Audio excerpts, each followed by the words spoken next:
ఒక పెద్దవాడికి బ్రెస్ట్లో లంప్ వచ్చింది, కానీ పెయిన్ లేదు అని దాన్ని కొన్ని నెలల పాటు నెగ్లెక్ట్ చేశారు. తర్వాత ఏమైందో తెలుసా? హలో అండి, నేను డాక్టర్ పవన్ రాఘవ్ రెడ్డిని, మీ క్యాన్సర్ డాక్టర్ని.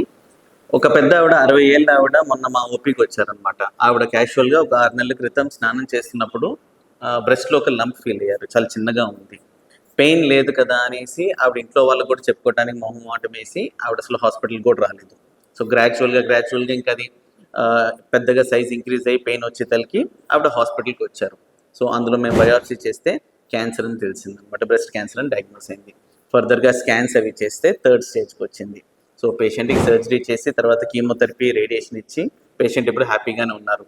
కాకపోతే ఆవిడ మాతో ఒక మాట అన్నారనమాట, డాక్టర్ గారు నేను ముందే దీన్ని నెగ్లెక్ట్ చేయకుండా వచ్చుంటే బహుశా ఫస్ట్ స్టేజ్లో కనిపెట్టే వాళ్ళం కదా అనేసి.